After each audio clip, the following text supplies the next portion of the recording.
Hey third graders. Today we are going to draw some sea stars and we're going to color them using the complementary color pairs. I know it's been a while since we've seen and talked about the color wheel, so don't worry. I'm going to show you the color wheel and we're going to go through it and I will explain what the complementary color pairs are. Okay, let's get started. The color wheel is a useful tool to help describe color relationships. You guys already remember your primary colors are red, yellow, and blue, and you can mix them to create your secondary colors, green, orange, and purple.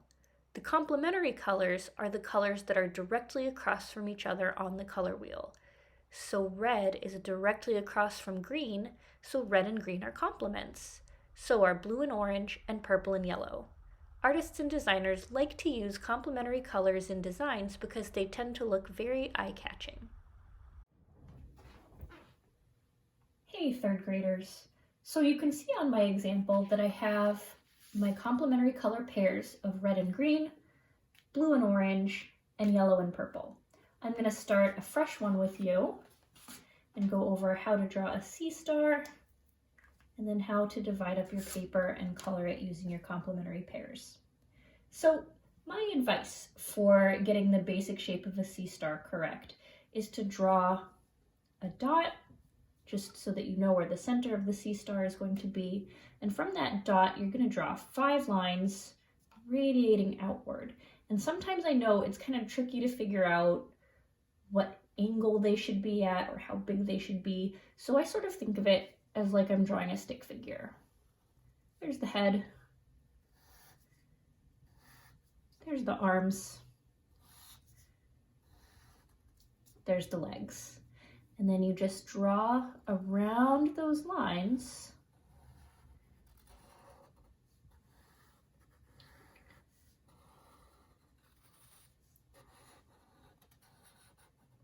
and you have a basic sea star.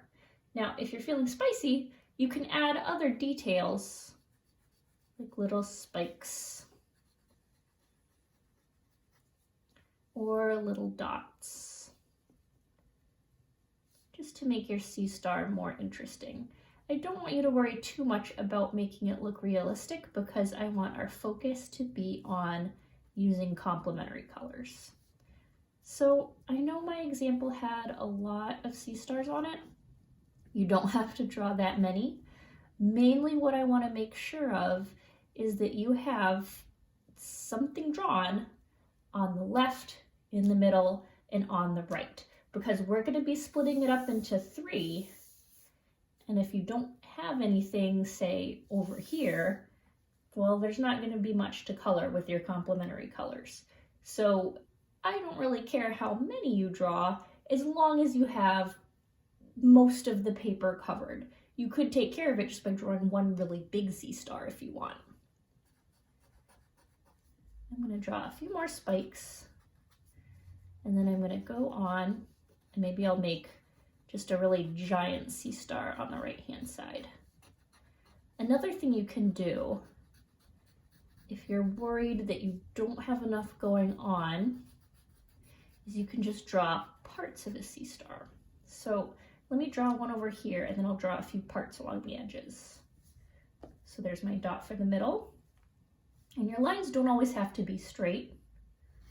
Give them a little bit of a wiggle. Head, arm, arm, leg, leg.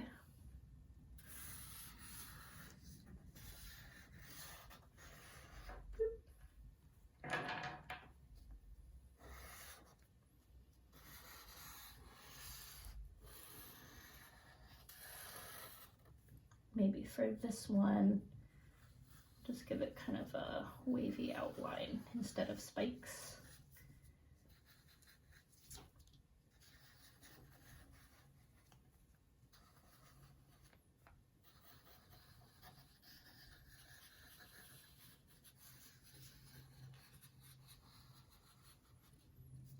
And to do just some parts of a sea star so that I have something going on kind of near the corners here, maybe I'll do just one line, a little leg right there. And maybe this one I'll give little bumps.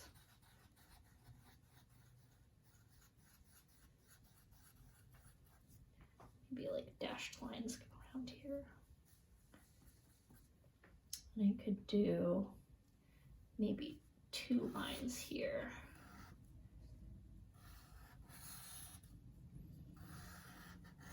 Because it's the bottom of another starfish. And this one I'll give these little things.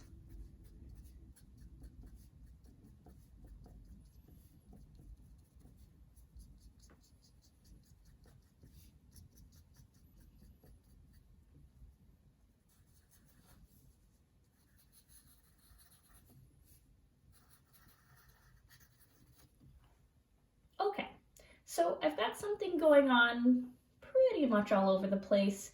If you're still worried about not having enough stuff, you could always add in things like maybe some bubbles.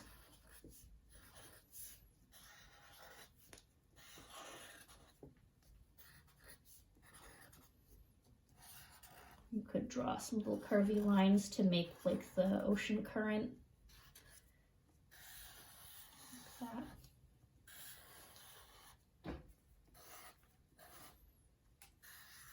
Okay, so I'm done with my drawing.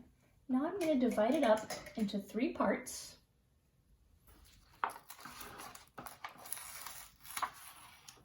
Now this cut can be straight, it can be angled, it can be curvy, but we basically need a left, a middle, and a right. I'm going to do, you know what, I did curvy for my first example, so I'm going to do angled. So I have a left piece,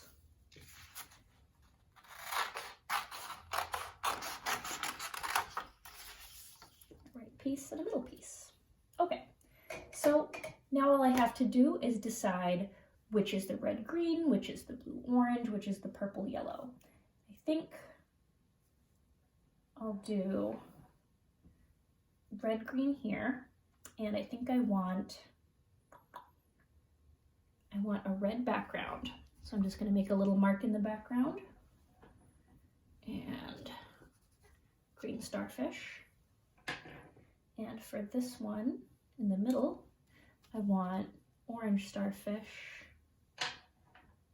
and a blue background.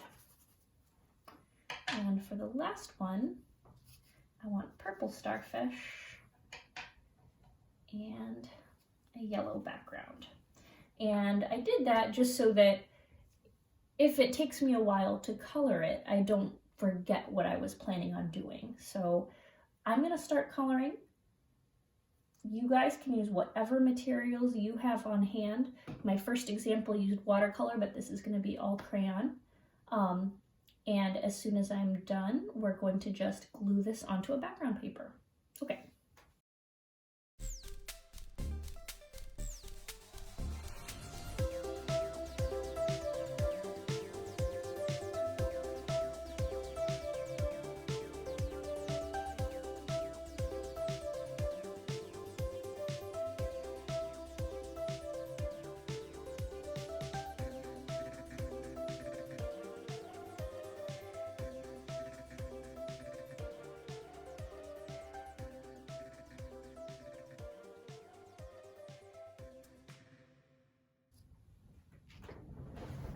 Okay, so all that's left is to reassemble it onto another piece of paper.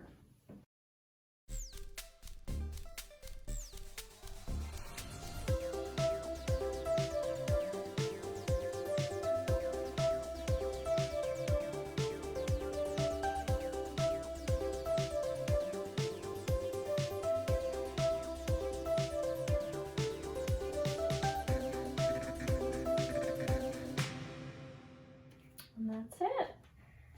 I hope you had fun and you learned your complementary color pairs, and I will have a new lesson for you guys next week. Bye.